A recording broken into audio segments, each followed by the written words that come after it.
അല്ല, പ്രധാനമന്ത്രിയുടെ ആരോപണങ്ങളിൽ ഏതാണ് പുതിയ ആരോപണം? അദ്ദേഹം കഴിഞ്ഞ 10 കൊല്ലം നടത്തിയ പാർലമെൻറ്റ് പ്രസംഗങ്ങളുടെ ഒരു ആവർത്തനം എന്നതിലപ്പുറത്ത് വേറെ ഒന്നും അതിനകത്തുണ്ടായില്ല.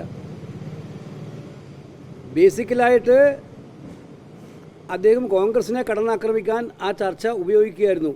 അതും അതിനകത്ത് ഒരു പുതിയ കാര്യം ഒന്നുപോലും ഉണ്ടായിരുന്നില്ല. പഴയ കാര്യങ്ങൾ വീണ്ടും വീണ്ടും ആവർത്തിക്കല്ലാതെ കഴിഞ്ഞ 10 കൊല്ലക്കാലം ഭരണഘടനയുമായി ബന്ധപ്പെട്ട് അദ്ദേഹം നടത്തിയ പ്രതിപക്ഷ ഭാഗത്തു നിന്ന് ഉയർന്ന ചോദ്യങ്ങൾക്ക് ഒന്നിനു പോലും അദ്ദേഹം മറുപടി പറഞ്ഞില്ല. മണിപ്പൂർ എന്ന് പറയുന്നൊരു വാചകം പോലും അദ്ദേഹം ഉദ്ധരിച്ചില്ല. ഇന്ത്യയിലെ ഏറ്റവും പ്രധാനപ്പെട്ട ഒരു സംസ്ഥാനമായ മണിപ്പൂർ കഴിഞ്ഞ 19 മാസക്കാലമായിട്ട് ഏറ്റവും തകർന്നു കിടക്കുന്ന, അതുപോലെ പിന്നെ നമുക്ക് പറയാൻ പറ്റാത്ത രീതിയിൽ അത്രയും സങ്കടകരമായ ഒരു അവസ്ഥയിൽ നിൽക്കുന്ന സംസ്ഥാനത്തിൻ്റെ കാര്യം ചർച്ചയിൽ പങ്കെടുത്തവരെല്ലാം പറഞ്ഞു.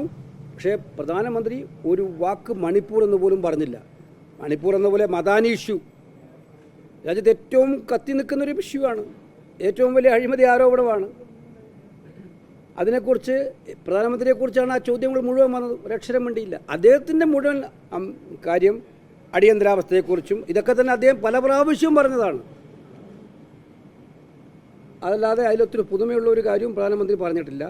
മറിച്ച് പ്രതിപക്ഷം ആ ചർച്ച ഇന്ന് രാജ്യത്ത് നടക്കുന്ന മനുഷ്യാവകാശ ലംഘനങ്ങളെയും ജനാധിപത്യ ധ്വംസനങ്ങളെയും ഭരണകൂട ഭീകരതയെയും ഉയർത്തിക്കാണിക്കാനുള്ള ഒരു അവസരമാക്കി മാറ്റുകയാണ് ചെയ്തത്.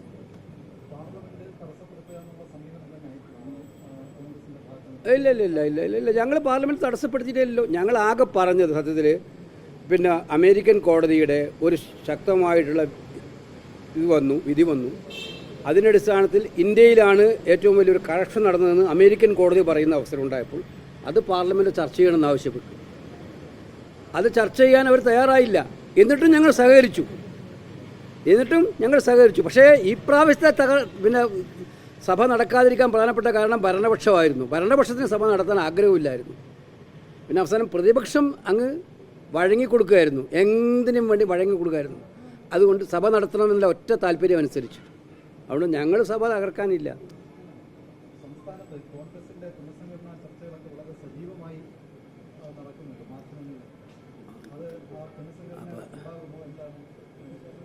രണ്ടാമത്തത് കേട്ടപ്പോഴാണ് എനിക്കത് ആശ്വാസമായത്.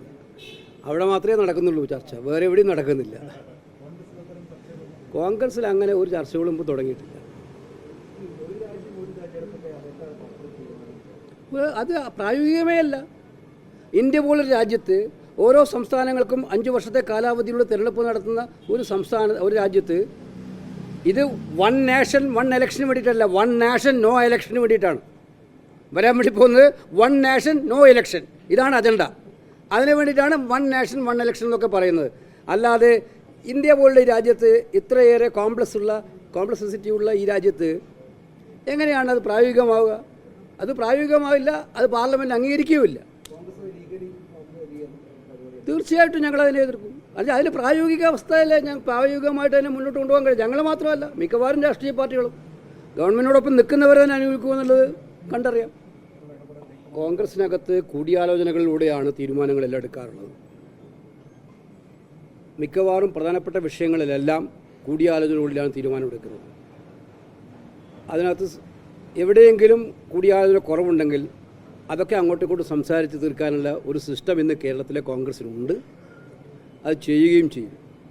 പിന്നെ ആരായാലും പരസ്യവേദിയിലേക്ക് പോയി കോൺഗ്രസിൻ്റെ അഭിപ്രായ വ്യത്യാസങ്ങൾ പുറത്തു പറയുന്നത് പാർട്ടിക്ക് ഗുണപരമായ കാര്യമല്ല. അത് അനുവദിക്കാനും പ്രയാസമുണ്ട്. അത് എല്ലാവരും അതിൽ നിന്ന് പിന്തിരിയണമെന്നാണ് എനിക്ക് പറയാനായിട്ടുള്ളത്. കോൺഗ്രസ് നേതാക്കന്മാർ അത് ചെറുതായാലും വലുതായാലും ആരായാലും കോൺഗ്രസിൻ്റെ അകത്തെ ആഭ്യന്തര കാര്യങ്ങൾ പുറത്തേക്ക് കൊണ്ടുവന്ന് ചർച്ച ചെയ്യേണ്ട ഒരു സാഹചര്യം അല്ല. കോൺഗ്രസ് പ്രവർത്തകരെല്ലാം ഈ സർക്കാരിൽ നിന്നും ഒരു മോചനമുണ്ടാക്കി കോൺഗ്രസ് നേതൃത്വത്തിലുള്ള ഐക്യജനാധിപത്യ മുന്നണി ഗവൺമെൻറ് അധികാരത്തിൽ വരാനും ഭൂരിപക്ഷം പഞ്ചായത്ത്, മുനിസിപ്പൽ കോർപ്പറേഷൻ ഭരണസമിതികൾ തിരിച്ചുപിടിക്കാനും വേണ്ടിയിട്ടുള്ള വലിയ ആഗ്രഹത്തോടുകൂടി ആത്മാർത്ഥമായിട്ട് പ്രവർത്തിക്കുന്നുണ്ട്. അതിൻ്റെ ഫലമാണ് പാലക്കാടും വയനാടും ചേലക്കരയിലും ഒക്കെ ഉണ്ടായിട്ടുള്ള റിസൾട്ട്. അപ്പോൾ അത് മനസ്സിലാക്കിക്കൊണ്ട് നമ്മൾ നേതാക്കന്മാരെല്ലാവരും, ഞാനടക്കമുള്ളവർ നേതാക്കന്മാരെല്ലാവരും പാർട്ടിക്ക് പറയാനുള്ള കാര്യങ്ങളെല്ലാം പറയാൻ സ്വാതന്ത്ര്യമുണ്ട്. അത് പാർട്ടി വേദികളിലും ഫോറത്തിലും പറഞ്ഞ് പുറത്ത് ഇത്തരം കാര്യങ്ങൾ പറയാതിരിക്കാൻ ശ്രദ്ധിക്കണമെന്നാണ് എനിക്ക് വിനയപൂർവ്വം എല്ലാവരോടും അഭ്യർത്ഥിക്കാറ്.